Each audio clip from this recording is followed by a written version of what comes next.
50% ચેનલો એમ કહે છે કે શંકાના દાયરામાં છે બ્લડનું નિશાન. જો માણસ 4 માળની મંજિલથી પડતો હોય તો એને બોડીને નુકસાન થવું જોઈએ. બાહ્ય દેખાવમાં જોતા અને બ્લડ તો વેરાવવું તો પડે જ ને. અમને બોડીને અડવાની ના પાડી. પાછળ અમારે ફેરવીને જોવું હતું પાછળના ભાગમાં કોઈ ઇન્જરીના નિશાન છે કે કેમ.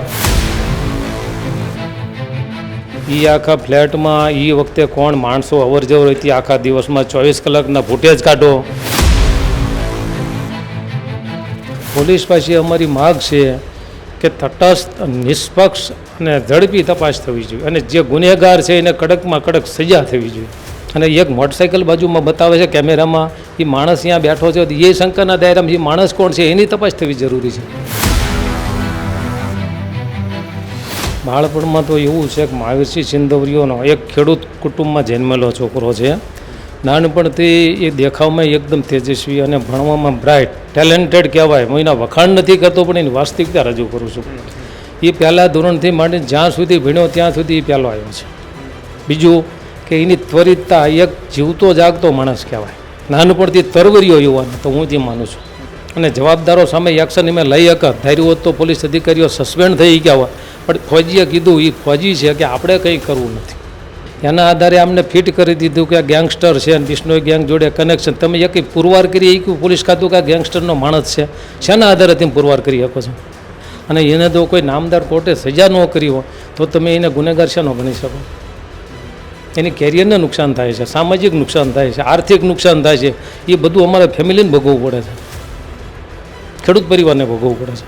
અને આર્મીમાં જે સાહસિક વૃત્તિ હોય, જે બીજા કોર્સ વચમાં આવતા હોય, એ તમામ કેસમાં કોઈ ફોજી તૈયાર ન થાય તો ઊભો થઈને એમના બ્રિગેડિયર આર્મીના જે ઓફિસર એને કહે સાહેબ હું જવા તૈયાર છું. એટલે સાહસિક વૃત્તિનો માણસ તો પહેલે જ છે.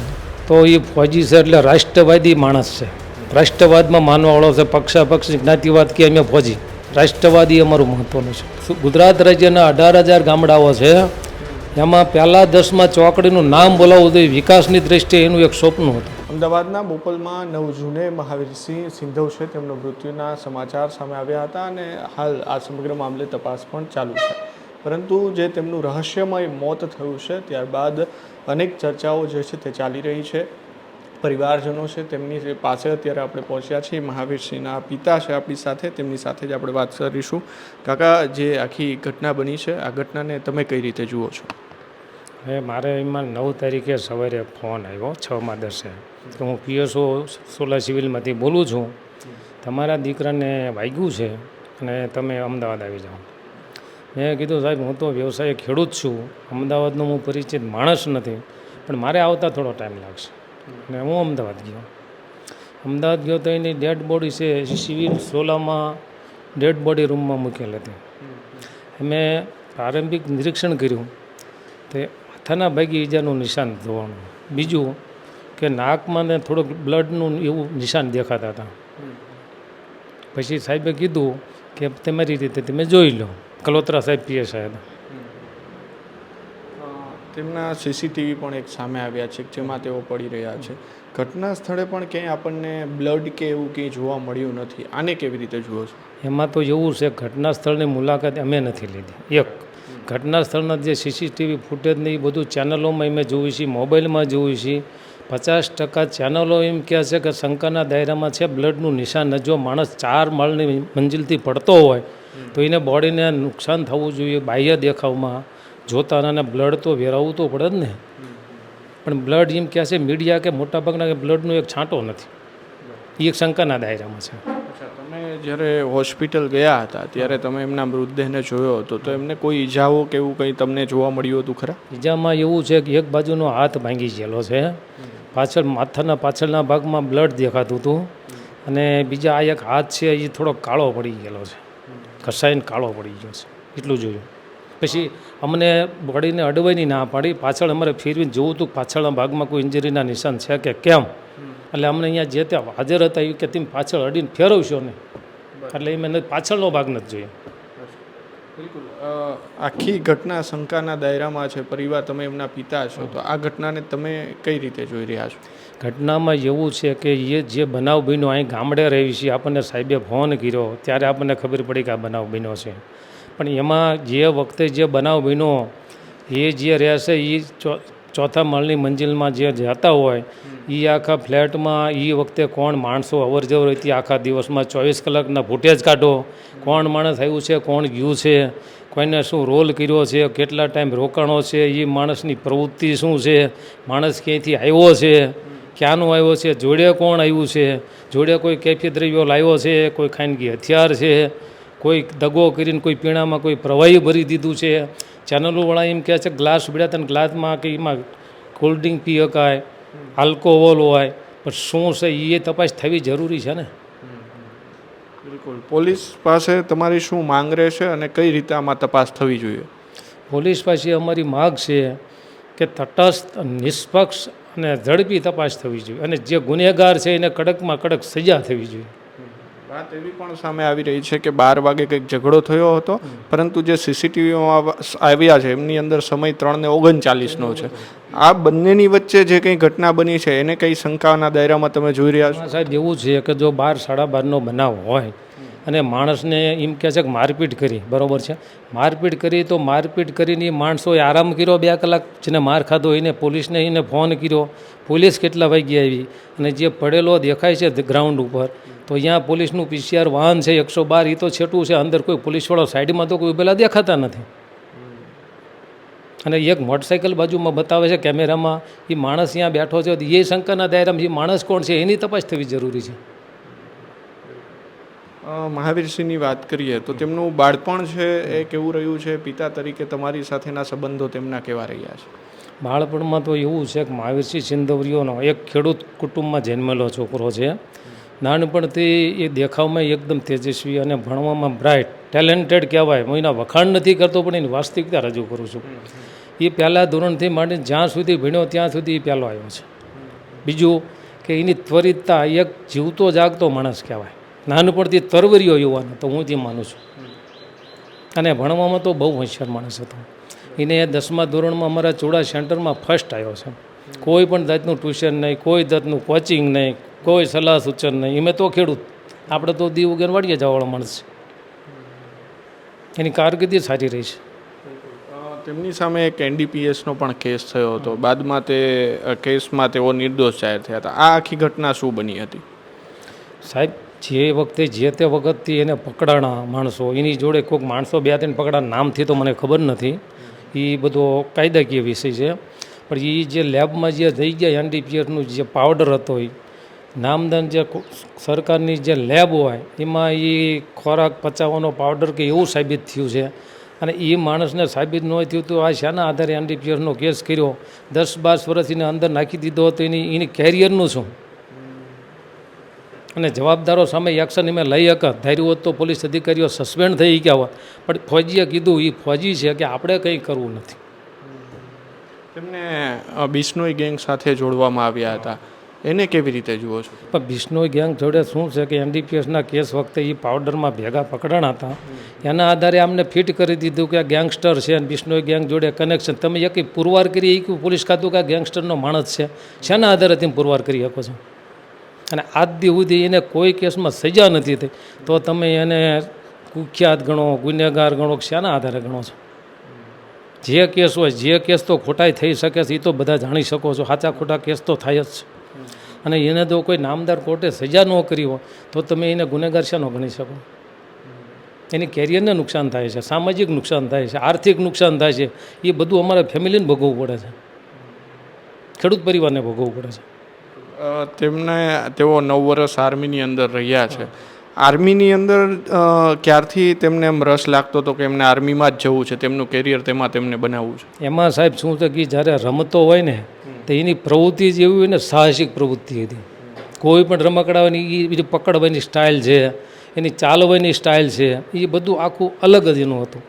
પછી એકવાર હું એને અમારી બાજુમાં ચૂડા તાલુકાનું અમારું 8 કિલોમીટર ગામ છે ચોકડીથી, ત્યાં લઈ ગયો. એને કપડાં કીધું હું લઈ દઉં. એમાં કપડાં જે ખાખી આર્મીના હતા ને એને જ આંગળી અડાડી, ટોપી અને એ ખાખી, એનો ફોટો પણ મારી પાસે છે, સમય આવે તો હું બતાવીશ પણ ખરો. એને એ પસંદગી અટાડે, એને ખબર હતી નહોતી, નાનો બાળક, પણ મને ખબર હતી કે આને રસ કઈ બાજુ છે, એટલે પહેલેથી રસ હતો. આર્મીમાં મહાવીરસિંહે કેટલો સમય વિતાવ્યો હતો અને મૂકી દેવા પાછળનું કારણ શું હતું? આર્મીમાં એ 18 વર્ષની ઉંમરે સિલેક્ટ થઈ ગયો માણસ, પહેલે જ ધડાકે સિલેક્ટ થઈ ગયો. રનિંગમાંય સારું એનું હતું, ફિઝિકલી સારું હતું અને એને શોખ હતો જવાનો આર્મીમાં. એના 10મા ધોરણમાં એને 80% માર્ક્સ છે સેન્ટરમાં. એ કે પપ્પા મારે આર્મીમાં જવું છે ને મને શોખ છે. મેં કીધું જાઓ. સિલેક્ટ થઈ ગયા અને બેંગ્લોર એ સપ્લાયમાં એને ટ્રેનિંગ આપી છે, ટ્રેનિંગમાં ફર્સ્ટ છે. અને પછી એને એની બીજી 3-4 ટ્રેનિંગ હોય બધી અહીંયા પૂરી કરી છે. અને આર્મીમાં જે સાહસિક વૃત્તિ હોય, જે બીજા કોર્સ વચમાં આવતા હોય, એ તમામ કેસમાં કોઈ ફોજી તૈયાર ન થાય તો ઊભો થઈને એમના બ્રિગેડિયર આર્મીના જે ઓફિસર એને કહે સાહેબ હું જવા તૈયાર છું. એટલે સાહસિક વૃત્તિનો માણસ તો પહેલે જ છે. અને મેડલો પણ તેમને આ સર્વિસ દરમિયાન તેમને મળ્યા છે. એ ફિઝિકલ ટ્રેનિંગ છે, વેપન્સ ટ્રેનિંગ છે, એનું એ ટ્રેનર છે, બરાબર છે. એને 4 ગોલ્ડ મેડલ મળ્યા છે. એ જે તે અમારી પાસે એના પ્રૂફ પીડ્યા છે, એના સર્ટિફિકેટ પીડ્યા છે. પછી એની સપ્લાય કોલેજ છે બેંગ્લોરના, એના ફોટા પીડ્યા છે. એવું તો છે. સામે અમે અહીંયા જ્યારે પહોંચ્યા ગામની અંદર ત્યારે ઘણા લોકો સાથે, ગામના પણ લોકો સાથે ઘણા જગ્યાએ અમે પૂછપરછ વાત થતી હતી. તેમણે કહ્યું કે તેમણે ગામ માટે પણ ઘણું બધું કર્યું છે. એ યુવાને મહાવીરસિંહે એ શું કામો એમણે કર્યા છે? એમાં સાહેબ તમને શોર્ટમાં કહું તો એ ફોજી છે એટલે રાષ્ટ્રવાદી માણસ છે. રાષ્ટ્રવાદમાં માનવાવાળો છે. પક્ષાપક્ષી જ્ઞાતિવાદ કે અમે ફોજી, રાષ્ટ્રવાદી અમારું મહત્ત્વનું છે. એટલે જ્ઞાતિહીન સમાજમાં માનવાવાળો માણસ છે. ગામમાં એને વૃક્ષારોપણનું કર્યું છે, સ્વચ્છતા અભિયાન કર્યું છે, કોરોના વખતે બધી ગામમાં કામગીરી કરી છે. પછી ગામમાં ગરીબ ગરબા માણસો હોય એને ટિફિન સેવા પૂરી પાડી છે. ગામમાં એને બ્લડ ડોનેશન કેમ્પો કરેલા છે. પછી જે ધાર્મિક સ્થળો અમારા ગામમાં છે, હનુમાન દાદાના મંદિર છે, સમઢિયાળાના માર્ગે, અહીંયા બધી જગ્યાઓમાં એનું મોટું ડોનેશન છે. જ્યાં તે જગ્યાએ એમને પાણીની વ્યવસ્થા કરાવી દીધી છે. પછી બીજા એને સામાજિક કામમાં ગણો તો કોઈ માણસને તકલીફ હોય, કોઈના બાળકો ગરીબના ભણતા આર્થિક સ્થિતિના આધારે જો ભણી ન શકે એવું હોય તો એને જાહેર કર્યું છે ગામનો કોઈ પણ છોકરો છોકરી હોય, કોઈ પણ જ્ઞાતિના, એની ભણવાની જવાબદારીનો ખર્ચો મારો. તેમનું જીવનની વાત કરીએ આપણે કે ગામમાં પણ તેમણે ઘણા બધા કામ કર્યા છે. એમના સપનાઓ શું હતા? એનો સપનામાં એવું હતું કે મને એકવાર એવું કીધું મને કે પપ્પા તમને વાત કરું, આપણે આ ગામમાં જન્માય છીએ, આપણને કુદરતે શક્તિ સામાજિક આર્થિક ને બધી આપી છે, ફિઝિકલ આપી છે. અને આપણે જો જ્યાં જન્માને આપણી માતૃભૂમિ માટે જો આપણે કંઈ ન કરીએ તો એનો શું મિનિંગ, એનો અર્થ નથી.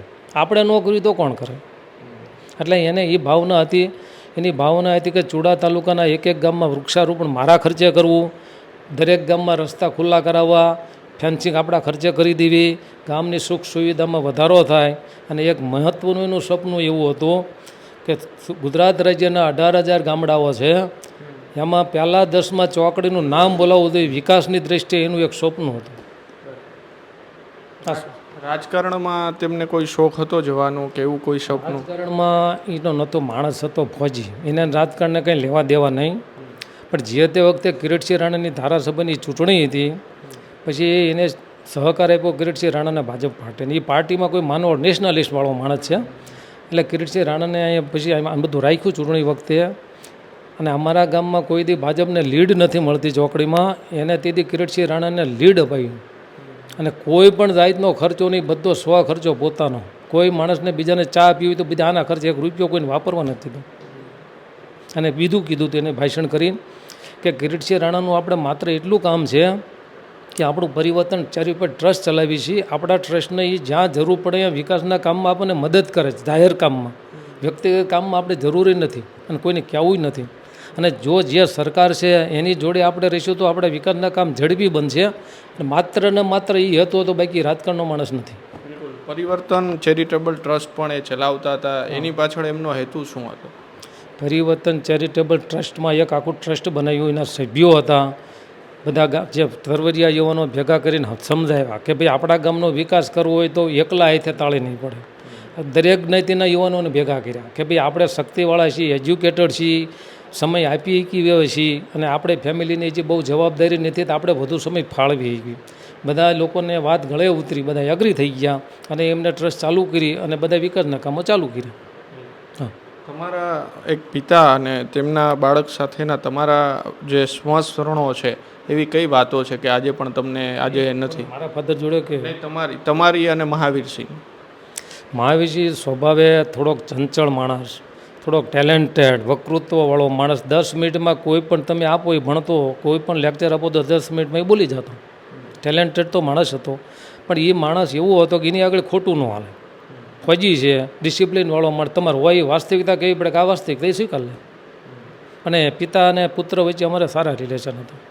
હવે અંતિમ સવાલ, આજે આખી ઘટના બની છે, આ ઘટનામાં મૂળ સુધી પહોંચવા માટે પરિવાર શું કરશે હવે? પરિવારમાં તો એવું છે કે અમારે જે સામાજિક કામ હજી પત્યું નથી. સામાજિક કામ પતે એટલે અમારા ફેમિલી મેમ્બરો વડીલોની બધાની સલાહ સૂચનો લઈ સગાવાલાની પછી આગળ શું કરવું કાયદાકીય એ નિર્ણય અમે અમે લઈશું. મહાવીરસિંહના પિતા કે જેમની સાથે આપણે વાત કરી, તેમણે કહ્યું કે મહાવીરસિંહનો અત્યારે જે એક બાજુની વાત ચાલે છે, મેં આગળ પણ કહ્યું એમ કે સિક્કાની હંમેશા બે બાજુ હોય છે. એમાં બીજી બાજુમાં મહાવીરસિંહનું જે ટેલેન્ટ હતું, મહાવીરસિંહ એ તેમનું જે ગામ ચોકડી છે તે ગામ માટે ઘણા બધા સત્કાર્યો કર્યા છે, તેમને અનેક વૃક્ષારોપણ કર્યા છે, રસ્તાઓ તેમના ગામના બનાવ્યા છે. આ કોરોના વખતે પણ તેમણે એમ્બ્યુલન્સ સહિતની જે સેવાઓ જે છે તે પણ પૂરી પાડી હતી. પરિવારજનો જે છે તેમની સાથે આપણે વાત કરી અને તેમણે પણ કહ્યું છે કે જે આખી ઘટના બની છે તે દુઃખદ છે અને તેમના મૂળ સુધી પરિવારજનો છે તે પહોંચવાના છે. કેમેરા પર્સન કેવિન નિમાડ સાથે મયુર સરવૈયા, સ્વરાજ મીડિયા.